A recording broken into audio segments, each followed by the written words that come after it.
Sejam bem-vindos à aula de Física, a mais uma aula. Sou o professor Clifford. Essa aula, a gente está dando continuidade da parte da mecânica de fluidos, onde eu dividi a mecânica de fluidos em 4 partes. Essa é a segunda parte, onde a gente vai abordar exclusivamente os teoremas de Stevin e o experimento de Torricelli. Para a gente iniciar os estudos do teorema de Stevin, vamos conhecer um pouquinho de sua história. Simon Stevin foi um físico e matemático belga. Ele concentrou suas pesquisas nos campos da estática e da hidrostática. Lá no final do século XVI, aproximadamente, e desenvolveu estudos também relacionados ao campo da geometria vetorial. Inclusive aquela regra do paralelogramo, lá que a gente vê em vetores, foi uma ideia do Simon Stevin. Entre outras coisas, ele demonstrou experimentalmente que a pressão exercida por um fluido depende exclusivamente de sua altura, ou seja, da profundidade. Ele provou que quanto mais fundo a gente vai em um certo líquido, então maior será a pressão exercida naquele ponto. A lei de Stevin está relacionada com essas verificações que a gente pode fazer sobre a pressão atmosférica e a pressão nos líquidos. São dois tipos de pressão. Um é a pressão atmosférica, relacionada aos gases que nós temos na atmosfera terrestre, e a pressão exclusiva dos líquidos, que depende do líquido em si. Como sabemos, dos estudos no campo da hidrostática, quando consideramos um líquido qualquer, que esteja em equilíbrio, a gente tem grandezas importantes que precisam ser observadas. Quais grandezas? Essas grandezas seriam a densidade, ou a massa específica do líquido que a gente está estudando, a aceleração da gravidade no local, o G, e a altura da coluna de líquido. Essa altura a gente considera uma altura H, no caso, a altura ou profundidade da coluna líquida. Então, e para iniciarmos o estudo relacionado ao teorema de Stevin e o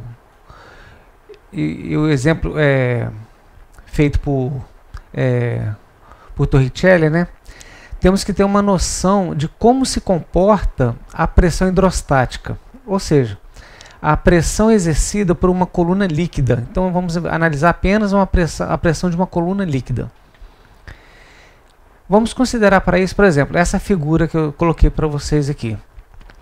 Ela está representando um reservatório de um líquido qualquer, certo? Pode ser água, mercúrio, não sei. Vamos supor que é um líquido qualquer, vamos supor que seja a água. Esse líquido é homogêneo e de massa específica μ, aquele Uzinho com a perninha puxada, representa a massa específica ou a densidade do líquido. Esse líquido está em equilíbrio sobre a ação da gravidade, beleza? Esse H aí vai representar a altura do nível do líquido no reservatório. Por exemplo, ele tem a base, então a altura da coluna líquida é esse Hzinho aí. Quando a gente isola uma coluna cilíndrica imaginária do próprio líquido, aí no meio do líquido pode ver que tem um pontilhado aí, que eu estou representando uma coluna líquida no meio do próprio líquido, certo? É uma coluna líquida, uma coluna cilíndrica que é imaginária. Ela vai ter um peso, esse peso é representado pela letra P, e a área da base A. Essa coluna aí, ela exerce uma pressão média P na base do reservatório, que pode ser calculado pela fórmula da pressão. A pressão exercida, qual é a fórmula da pressão? A pressão é uma força que você está aplicando sobre uma certa área. A força que está sendo aplicada nessa área é a força-peso dessa coluna líquida, que está exercendo uma pressão no fundo dessa área A, beleza? Muito bem. Qual é a fórmula do peso? Vocês lembram lá das leis de Newton? Peso é massa vezes gravidade, certo? Então, como a gente está trabalhando com líquido, a gente pode verificar o seguinte, que a densidade desse líquido, qual é a fórmula da densidade? Ou a massa específica? A densidade vai ser a massa sobre o volume, beleza?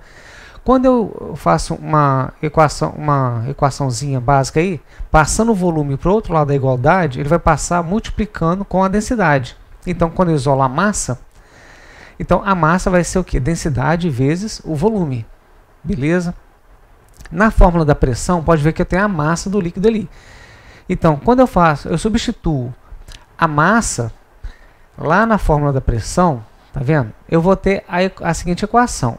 A massa vale aqui, né? Densidade vezes o volume. Então, a fórmula da pressão ficaria assim. Densidade vezes volume vezes a gravidade sobre a área, certo? Muito bem. Mas eu sei que a coluna líquida, que eu isolei, é uma coluna cilíndrica. E qual é a fórmula da área de um cilindro? A área de um cilindro, o volume de um cilindro é dado como sendo a área da base multiplicada pela altura do cilindro, certo? Na equação da pressão eu também tenho o volume. Então, quando eu faço essa substituição da equação do volume do cilindro lá na pressão, então eu chego na seguinte equação, que a pressão exercida vai ser densidade vezes, onde era volume, eu vou colocar a área vezes a altura, a área da base vezes a altura, vezes a gravidade sobre A. Eu tenho duas grandezas aí que são comuns, né? Então eu posso cortar a área dividido pela área, vai dar 1. Então eu chego na equação que a pressão exercida no fundo de um cilindro, naquele ponto ali, depende da densidade, da gravidade e da altura. Observa que a pressão não depende da área. E já que a densidade e a gravidade são constantes, a pressão é diretamente proporcional à altura. Ou seja, a densidade vai ser um valor constante em todo líquido, certo? A gravidade, a gente sabe o valor dela, que é constante também. Pode valer 9,81 ou 10 metros por segundo ao quadrado, beleza? Para efeitos de cálculo. Agora, o que pode mudar aí vai ser a altura e a pressão. Ou seja, quanto maior for a profundidade, esse H aí, essa altura aí da coluna líquida, maior será a pressão exercida, porque são grandezas diretamente proporcionais. Vamos fazer uma análise agora para verificar como que funciona isso aí. É o seguinte, vamos fazer a análise sobre uma pressão exercida por uma coluna líquida. É um exemplo interessante para a gente verificar uma situação hidrostática. Vamos calcular o acréscimo de pressão. O acréscimo de pressão é o ΔP, a variação da pressão. Vamos tentar calcular o acréscimo de pressão registrado por um mergulhador que mergulha verticalmente até uma profundidade de 10 metros na água de um lago ou uma piscina, né? Vamos admitir que esse lago seja homogêneo, né? A densidade é constante. A massa específica dele vai ser a densidade da água, que é 1 vezes 10 elevado à terceira quilogramas por metro cúbico. Então, ele vai mergulhar até uma profundidade de 10 metros, né? A variação da altura, ele estava lá em cima na superfície e desceu até 10 metros. Então, essa foi a variação da altura dele nesse líquido. A densidade do líquido é a densidade da água, tá? 1 vezes 10 à terceira quilogramas por metro cúbico. Então, pela equação vista anteriormente da pressão exercida naquele ponto ali, que a gente definiu, que pressão é quem? É densidade vezes a gravidade vezes a altura. Beleza? Muito bem. Então, quando eu vario a pressão, eu só posso variar quem? A altura, porque a densidade e a gravidade são valores constantes. Ó, densidade, 1 vezes 10 à terceira. E a gravidade vale quanto? 10. Beleza? Então, quando eu coloco um ΔP, ΔP representa a variação da pressão que esse mergulhador está sujeito, né? Então, se eu variei a pressão, eu vou variar. Isso quer dizer que eu teria que variar a profundidade, né? Ou seja, essa altura aí. Quando eu substituo os valores dados, por exemplo, a densidade da água, 1 vezes 10 a 3 kg por metro cúbico. A gravidade vale quanto? 10. A variação de altura, ele estava na superfície e desceu quantos metros? Não foi 10 metros? Então, quando eu faço esse cálculo, vai me dar uma variação de pressão de 1 vezes 10 a quinta pascal. Lembra que pressão é dada em pascal. Ou, já visto na aula anterior, 1 vezes 10 a quinta pascal equivale a 1 atm. Ou seja, isso quer dizer que para cada 10 metros que ele mergulha, ele vai ter um acréscimo de 1 atm, uma atmosfera. A pressão exercida ao nível do mar, na CNTP, nas condições normais de temperatura e pressão, essa pressão, a pressão atmosférica ali, equivale a quanto? Né? 1 atm? Vamos supor, ele está na superfície lá. A pressão que ele está sendo exercida é de 1 atm. Se ele descer 10 metros, ele vai ter 1 atm da atmosfera mais 1 atm devido ao líquido, essa pressão líquida. Então, quando ele está a uma profundidade de 10 metros, ele estará sujeito a uma pressão de 2 atms, certo? Se for apenas uma pressão hidrostática, ou seja, uma pressão líquida, apenas a pressão do líquido, não contando a atmosfera, aí seria uma pressão de 1 atm para cada 10 metros. Beleza? O teorema de Stevin, né, ele também é conhecido como a lei fundamental da hidrostática. Ele é utilizado para a gente relacionar pontos de pressão distintos em um mesmo líquido. Então, eu posso ter pontos em diversas alturas diferenciadas. Tá? Eu posso ter nesse caso aí, o ponto A está numa profundidade maior do que o ponto B, certo? Então, essa variação da pressão ainda dá para a gente verificar com a lei fundamental da hidrostática. A lei da hidrostática, né, do teorema de Stevin, ele fala que a diferença entre as pressões desses pontos aí, A e B, ele vai ser igual ao produto entre a gravidade, a densidade do fluido e a diferença da profundidade dos pontos. Pressão, né, igual a densidade vezes gravidade vezes altura. Então, sendo assim, a gente pode relacionar a diferença de altura, nesse caso aí, esse ΔH, entre os pontos, com a densidade, a aceleração da gravidade do local estudado, né? E a fórmula básica do teorema, a gente vai verificar. Então, a gente sabe que a diferença de pressão entre esses dois pontos, A e B, dentro de um líquido homogêneo, certo? Dentro do mesmo líquido, em equilíbrio sob a ação da gravidade, ele pode ser calculado pelo produto da massa específica, né, da densidade do líquido, pela aceleração da gravidade G e pelo desnível entre os pontos considerados. Então, eu tenho a pressão exercida no ponto A e a pressão exercida no ponto B. Vamos colocar P1 e P2. Quando eu coloco a pressão de A menos a pressão de B, então eu verifico que vai ficar densidade vezes gravidade vezes altura. Vamos fazer uma análise do teorema de Stevin, por exemplo. Vamos considerar essa figura aí, no qual os pontos 1 e 2 eles vão pertencer ao mesmo nível, essa linha horizontal, na mesma linha horizontal. O líquido também está sendo considerado homogêneo, tá? E encontra-se em equilíbrio. Muito bem. Quando a gente aplica o teorema de Stevin aos pontos 1 e 2, a gente tem o seguinte: P2 menos P1, né, a diferença de pressão nesses pontos 1 e 2 vai ser igual a densidade vezes gravidade vezes altura. Essa altura H é entre esses pontos aí, ponto 1 e o 2. Como eles estão na mesma altura, na mesma profundidade, no caso, então esse H aí vai ser quanto? 0. Então, quando eu multiplico 0 vezes a gravidade vezes a densidade, eu posso falar que a pressão no ponto 2 é exatamente igual à pressão no ponto 1. Muito bem. Isso quer dizer o seguinte: todos os pontos de um líquido em equilíbrio sob a ação da gravidade, situados em um mesmo nível horizontal, eles suportam a mesma pressão, né, constituindo uma região isobárica. Então, por exemplo, vamos supor que você está...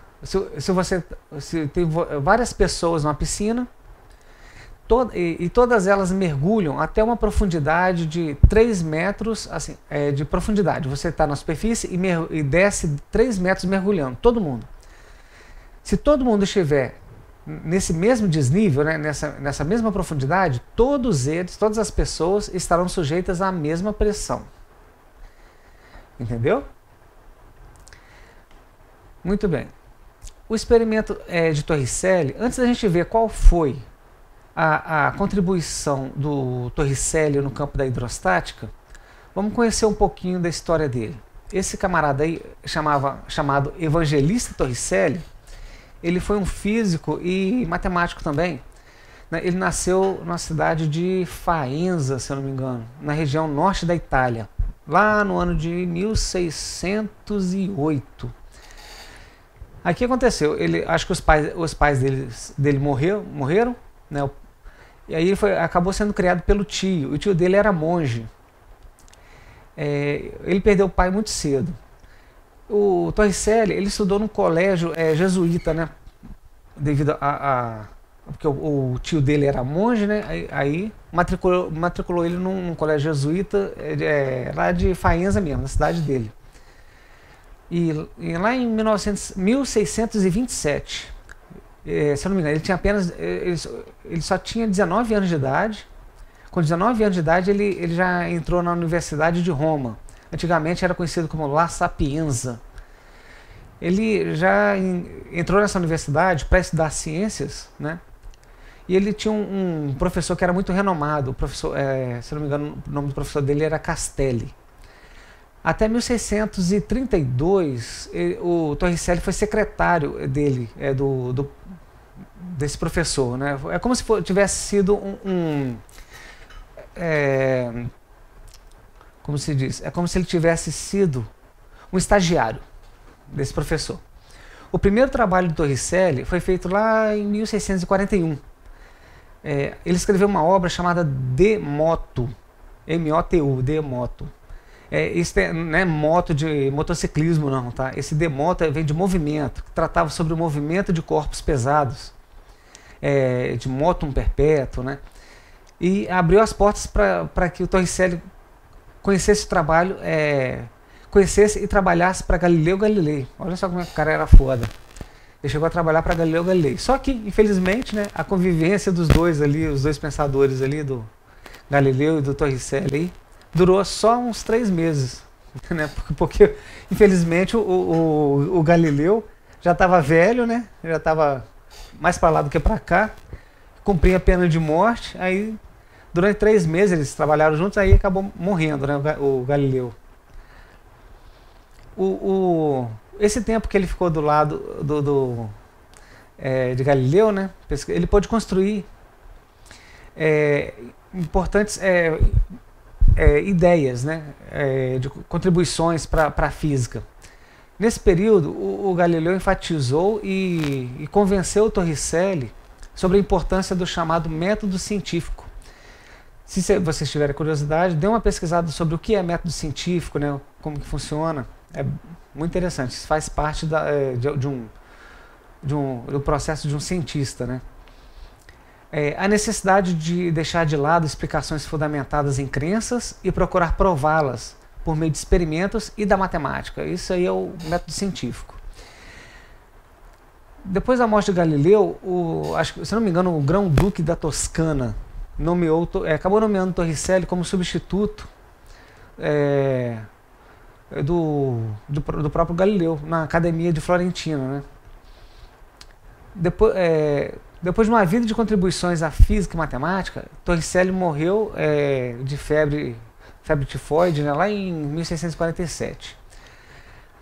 O Torricelli deu várias contribuições importantes para o cálculo e para a física. Algumas dessas contribuições são as seguintes. Ele deu uma contribuição na evolução, ele evoluiu no estudo do movimento de projéteis, né? Aquela famosa equação de Torricelli que a gente estuda lá no movimento uniformemente variado, para quem se lembra. Ele desenvolveu métodos matemáticos importantes feitos a partir dos estudos de geometria, especialmente no estudo de curvas especiais como o cicloide. Ele contribuiu para a solução da determinação do baricentro de corpos, né, no estudo de cálculo de volume, né, e área. Ele deu uma grande contribuição nos estudos da hidráulica e balística, né, lançamento de projéteis. Ele foi o criador do barômetro, É interessante, a partir de um experimento que ele fez com um tubo cheio de mercúrio, ele conseguiu determinar a pressão atmosférica e colocar em novas bases a afirmação aristotélica de que a natureza tem horror ao vácuo, né? Falando assim. Esse experimento aí que a gente vai ver, vai abordar ele hoje. Como é que funciona esse tubo cheio de mercúrio, que ele calculou o valor da pressão atmosférica. Ele também encontrou a regra que permite determinar a velocidade em que a água sai de um orifício feito em uma parede, uma das paredes de um recipiente, né? E a gente ainda vai ver isso nas próximas aulas, beleza? A velocidade com que, na parte da hidrodinâmica, com que velocidade que um certo fluido, uma água ou líquido sai por um certo orifício, um certo encanamento. Ele contribuiu para o desenvolvimento e criação de instrumentos ópticos também. Ele era muito habilidoso no desenvolvimento de lentes. Então, a gente sabe que a pressão atmosférica influenciou de maneira decisiva em muitas situações. Por exemplo, 1 litro de água, por exemplo, se você pegar 1 litro de água, você pode ferver em maior ou menor temperatura. Não sei se vocês já ouviram falar sobre isso. Isso vai depender da pressão atmosférica do local. Então, por exemplo, vamos supor, a cidade de Santa Teresa, aqui perto de Colatina, né, a cidade de Santa Teresa, ela está localizada a uns 655 metros acima do nível do mar.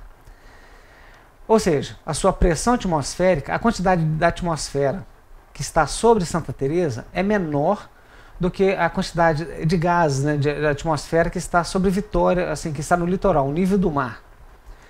Por esse motivo, por possuir esse valor menor da pressão atmosférica lá em Santa Teresa, isso quer dizer que a água lá em Santa Teresa, ela pode ferver uma temperatura mais baixa do que a temperatura ao nível do mar. Então, a água lá em Santa Teresa ferve numa temperatura, calculando assim, a gente pode falar que há uma temperatura de aproximadamente uns 98 graus Celsius. A água ferve lá. Enquanto lá em Vitória, ela vai ferver a 100 graus Celsius, aproximadamente 100 graus. O Torricelli, já que como ele foi aluno do Galileu, né, ele propôs um critério bastante simples, né, para obtenção experimental do valor da pressão atmosférica, igual eu falei antes. E como é que a gente vai fazer isso? Eu vou tentar descrever de uma forma bem simplificada do que o Torricelli fez para verificar o valor dessa pressão atmosférica. Então, ele fez o seguinte experimento. Vamos considerar uma cuba, uma vasilha e um tubo. Esse tubo aí que está nesse suporte, esse tubo vai ter um tamanho de aproximadamente 1 metro de comprimento, beleza? Aí o que a gente vai fazer? A princípio, esse tubo aí está aberto, aí você vai encher ele de mercúrio até a tampa, até a boca. E na vasilha, nessa cuba aí, também tem uma certa quantidade de mercúrio, tá? Nós vamos pegar um mercúrio para fazer. Ele pegou um mercúrio para fazer essa análise. Aí o que a gente faz? A gente pega esse tubo completamente cheio até a boca, aí você tampa ele, certo? Quando você tampa a boca dele, ele é fechado embaixo, né? Em cima ele é aberto. Aí você pega esse tubo, tampa a boca dele, vira ele de cabeça para baixo e põe dentro dessa vasilhazinha com mercúrio. Isso aí, aí você solta, né, destampa a boca de baixo. Aí o que vai acontecer? Quando a gente destampa essa extremidade, tendo cuidado de deixar ele sempre virado para baixo, né, parte do mercúrio do tubo vai escoar para a cuba, vai descer um pouco desse mercúrio aí do tubo, até que seja estabelecido o equilíbrio do sistema. Isso aí fica parecendo, sabe o quê? Aqueles bebedouros de passarinho, no aviário, não tem aqueles bebedouros de passarinho que você coloca, enche de água um tubo, aí põe ele assim, aí à medida que vai bebendo água, a água no tubo vai descendo. É parecido com aquilo, é exatamente aquilo ali. Então o que acontece? Depois que estabeleceu o equilíbrio, ali dentro do tubo, na parte de cima, você pode ver que está escrito ali assim, ó, quase vácuo, certo? Produziu um pequeno vácuo ali. Então, o que acontece? Nós temos os dois pontos aí, ponto 1 e o ponto 2, certo? A pressão exercida no ponto 1 e no ponto 2, como nós vimos anteriormente, que a pressão na mesma linha horizontal tem que ser a mesma, certo? Ela deve ser praticamente a mesma para os dois. A pressão no ponto 1 tem que ser igual à pressão no ponto 2, certo? Nesse espaço ali que a gente fala quase vácuo, é porque a gente vai ter apenas um vapor de mercúrio muito rarefeito, tá? Então, no equilíbrio, como houve o equilíbrio ali, a pressão no ponto 1 e no ponto 2 são iguais. Porque os referidos pontos, esses dois pontos pertencem ao mesmo fluido, né, que é o mercúrio, e estão no mesmo nível. Lembra? Da mesma região isobárica. Então, a gente pode dizer que P1 vai ser igual a pressão P1, que está na cuba.